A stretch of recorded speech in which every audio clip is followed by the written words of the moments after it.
चलने दीजिए। अच्छा साथियों, जय भीम जय पेरियार।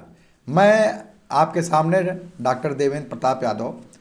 आप देख रहे हैं जागो पंच। और जो भी श्रोता या जो भी दर्शक इस चैनल को देख रहे हैं और उन्होंने अगर इसको सब्सक्राइब नहीं किया है तो इस चैनल को सब्सक्राइब कर लें। जो है सच्ची रामायण, और इसमें सच्ची रामायण में आप देखेंगे कि जो रामायण के चरित्र थे, जो वाल्मीकि ने जो रामायण का चरित्र लिखा था, जो रामायण के पात्र थे, उनके चरित्र के बारे में क्या क्या लिखा गया और हमको क्या क्या सामने दिखाया जाता है।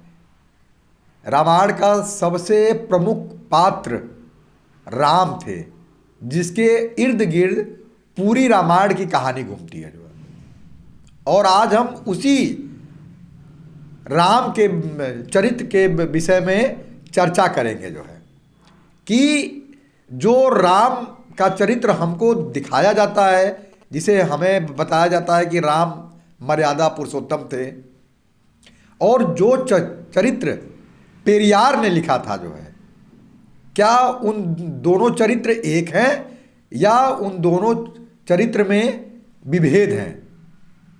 आइए जानते हैं कि आखिर राम का चरित्र पेरियार के अनुसार क्या था। जो है या उन्होंने जो वाल्मीकि रामायण में जो लिखा गया है राम का चरित्र, उसमें वो क्या कहते हैं, पेरियार ने राम के चरित्र के बारे में क्या लिखा है। राम इस बात को भली भांति जानते थे कि कैकेयी के ब्याह के पूर्व ही अयोध्या का राज कैकेयी को सौंप दिया गया था। यह बात राम ने स्वयं भरत को बताई थी। यह जो है अयोध्या कांड में 107 अध्याय में लिखा गया है। दूसरा, राम का अपने पिता कैकेयी व प्रजा के प्रति सर्वप्रिय व्यवहार, अच्छा स्वभाव एवं शील केवल राजगद्दी को अन्याय से छीन लेने के लिए था। इस प्रकार राम सबकी आस्तीन का सांप बना हुआ था। राम की अनुपस्थिति में अपने पिता द्वारा राजगद्दी से मिलने के प्रपंचों से राम स्वयं संतुष्ट थे। यानी कि जिस प्रपंच के द्वारा राम को गद्दी मिलने वाली थी, राम उस प्रपंच से भली भांति वाकिफ थे। जो है अगला चलते हैं। कहीं ऐसा ना हो कि राजगद्दी मिलने के मेरे सौभाग्य के कारण लक्ष्मण मुझसे ईर्ष्या तथा द्वेष करने लगे। इस बात से डरकर राम ने लक्ष्मण को फांस कर उससे मीठी मीठी बातें बनाकर उससे कहा कि मैं केवल तुम्हारे लिए राजगद्दी ले रहा हूँ, किंतु अयोध्या का राज्य वास्तव में तुम ही करोगे। अंत में लक्ष्मण से राजगद्दी के विषय में कोई संबंध नहीं रखा। ये लिखा गया है अयोध्या कांड में अध्याय 4।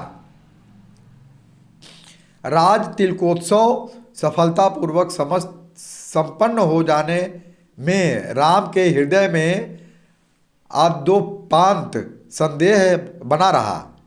जब दशरथ ने राम से कहा कि राज तिलक तुम्हें न किया जाएगा, तुम्हें बनारस जाना पड़ेगा, तब राम ने गुप्त रूप से शोक प्रकट किया था। ये लिखा हुआ है अयोध्या कांड में 19वें अध्याय में। उसने शोक प्रकट करते हुए अपनी माता से कहा कि ऐसा प्रबंध किया गया है कि मुझे राज्य से हाथ धोना पड़ेगा। राजवंशीय भोग विलास व स्वादिष्ट गोश्त की थालियों या स्वादिष्ट गोश्त की थालियां छोड़कर मुझे वनवास जाना होगा और वन के कंद मूल फल खाने पड़ेंगे। उसने भारी हृदय से अपनी माता व स्त्री से कहा कि जो गद्दी मुझे मिलनी चाहिए थी वह मेरे हाथों से निकल गई और वनवास जाने के लिए मेरा प्रबंध किया गया। ये लिखा गया है जो है अयोध्या कांड अध्याय 20, 26 और 96 में। जो है आप देख रहे हैं इस पूरे जब राम का चरित्र आपके सामने जो है मैं पढ़ रहा हूँ तो जो चरित्र हमको दिखाया जाता है मर्यादा पुरुषोत्तम वाला, और जो पेरियार रामास्वामी नायकर ने लिखा है, वो दोनों चरित्र कितने अलग हैं। वो चरित्र जो पेरियार ने लिखा है वो कुटिल चरित्र है। इस बात को समझिए। आगे चलते हैं। राम ने बहुत सी स्त्रियों के साथ विवाह किया था। ये जो हमें बताया जाता है कि राम ने सीता के साथ विवाह किया था, जबकि ऐसा नहीं है। राम ने बहुत से स्त्रियों के साथ विवाह किया था। यह बात श्री C.R. श्रीनिवास अयंगर द्वारा सन 1925 ईस्वी प्रकाशित वाल्मीकि रामायण के अनुवाद के द्वितीय संस्करण में पाई जाती है। अयोध्या कांड 8 अध्याय पृष्ठ 28 में लिखा गया है, राम ने सीता के साथ केवल रानी बनाने के लिए विवाह किया था। श्री मत्स्यनाथम दातार लिखते हैं कि अन्याय के लिए राम की स्त्रियां नौकर के साथ क्रिया करती थी। जो है ये मतलब कि क्या है, जो है आनंद के लिए, आनंद के लिए राम की स्त्रियां नौकरों के साथ क्रिया करती थी। ये लिखा गया। राम ने अपनी विषयिक इंद्रिय का आनंद लेने के लिए कई दूसरी स्त्रियों से विवाह किया, जबकि हमें बताया जाता है कि राम की केवल एक ही पत्नी थी, सीता। ये हमें बताया जाता है। यद्यपि आगे चलिए चलते हैं। यद्यपि राम के प्रति कैकेयी का प्रेम संदेह युक्त न था, किंतु राम का प्रेम कैकेयी के प्रति कपटी और बनावटी था। जो है यानी कि जो राम कैकेयी को दिखाया जाता है कि वो उनकी सबसे प्रिय माता थी, वो ऐसा नहीं है। जो है उनका जो व्यवहार था अपनी कैकेयी माँ के प्रति, वो कपटी था। जो है कपटी था और कुटिल भी था। जो साथ में आगे चलिए देखिए क्या लिखा हुआ है आगे। राम कैकेयी के प्रति स्वाभाविक एवं सच्चा होने का बहाना करते रहे और अंत में उसने कैकेयी पर दुष्ट स्त्री होने का आरोप लगा दिया। एक तरफ दिखावा भी कर रहे हैं राम, एक तरफ राम दिखावा भी कर रहे हैं कि कैकेयी हमारी बड़ी वो हितैषी हैं, लेकिन अंत में उसी के ऊपर कपटी होने का आरोप लगा दिया। ये लिखा गया है रामायण द ट्रू रीडिंग में, राम के चरित्र के बारे में। आगे चलते हैं। यद्यपि कैकेयी दुष्टता पूर्ण और नीच विचारों से रहित थी, ये राम कहते हैं, रहित थी, तथापि राम ने उस पर दोषारोपण किया कि वह मेरी माता के साथ नीचतापूर्ण व्यवहार करती है। आप देखिए कि राम का चरित्र कैसा है। एक एक चरित्र मैं आपके सामने जो रख रहा हूं, जो है ये, वह मेरे बाप को मरवा सकती है, इस प्रकार उसने कैकेयी पर दोषारोपण किया। ये लिखा गया है अयोध्या कांड अध्याय 31 और 53 में। वनवास में जब कभी राम के निकट भविष्य के दुखपूर्ण समय से सामना करना पड़ा, तो उसने यही कहा कि अब कैकेयी की इच्छा पूर्ण होगी और अब वह संतुष्ट हुई होगी। जो है ये राम का चरित्र है। राम ने अपने पिता के बारे में भी उल्टा सीधा लिखा है। जो है राम ने अपने पिता को मूर्ख और पागल कहा है। उसने अपने पिता से प्रार्थना की थी कि जब तक मैं वनवास से वापस न आऊं, तब तक तुम अयोध्या का राज्य करते रहो और किसी को गद्दी पर न बैठने दो। इस प्रकार उसने भरत के सिंहासनारूढ़ होने में भी अड़चन डाली। यानी कि जो दिखाया जाता है कि भरत जो है जंगल में जाते हैं राम के प्रति, तो राम अपना खड़ाऊँ दे करके बोलते हैं कि ये गद्दी पर रख करके तुम राज करना, लेकिन ऐसा नहीं है।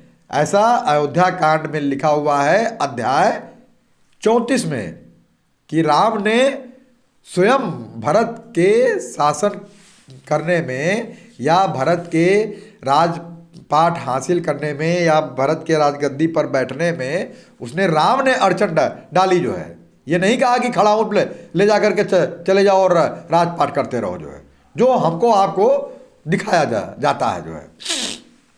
और राम ने यह कहकर सत्यता और न्याय का गला घोटा कि यदि मुझे क्रोध आया तो मैं स्वयं अपने शत्रुओं को मार कर कुचल कर स्वयं राजा बन सकता हूं। मतलब ये किसी मर्यादा पुरुषोत्तम होने की निशानी तो है नहीं कि कोई व्यक्ति मर्यादा पुरुषोत्तम है और वह अपने दुश्मनों को मार करके राजगद्दी पर बैठ जाए। और दुश्मन उसके कौन थे? उनके पिता स्वयं, उनकी माता कैकेयी, भरत। भाई परिवार में ही तो दुश्मन थे, कोई बाहर का तो दुश्मन जो था नहीं, क्योंकि राजगद्दी की लड़ाई तो हमेशा परिवार की रही है जो है। तो इसलिए उनके दुश्मन परिवार के लोग थे और परिवार वालों को ही मार करके वो राजगद्दी पे बैठने की बात कर रहे थे जो है। ये ऐसा है। तो दोस्तों ये था राम का चरित्र, जो कि पेरियार रामास्वामी नायकर ने लिखा हुआ है अपनी पुस्तक रामायणा द ट्रू रीडिंग, जिसका हिंदी में अनुवाद किया पेरियार ललई सिंह यादव ने जो है। ये आप देख सकते हैं कि मर्यादा पुरुषोत्तम कैसे होते हैं। अगर मर्यादा पुरुषोत्तम ऐसे होते हैं तब तो मुझे उन्हें मर्यादा पुरुषोत्तम कहने में जो है बड़ी ही लज्जा आती है। दोस्तों आपने अभी राम के चरित्र को सुना कि पेरियार रामास्वामी नायकर ने राम का चरित्र का कैसा वर्णन किया, और ये सारे जो वर्णन है ये वाल्मीकि रामायण से लिए गए हैं। यानी कि वाल्मीकि ने राम के चरित्र का ऐसा वर्णन किया है। लेकिन जब तुलसीदास ने रामायण जो लिखी तो हमारे सामने एक नया राम जो है पैदा किया जो है। एक नया राम हमें दिखाने की कोशिश की गई कि राम ऐसे हैं, राम वैसे हैं जो है। लेकिन ऐसा है नहीं जो कि हमारे सामने जो कि रामायण ट्रू रीडिंग में लिखा हुआ है। ये राम का चरित्र ऐसा है। दोस्तों फिर रामायण के ऐसे ही किसी चरित्र के बारे में अगले भाग में चर्चा करेंगे। तब तक के लिए मैं आपसे आज्ञा चाहता हूँ। जय भीम, जय पेरियार।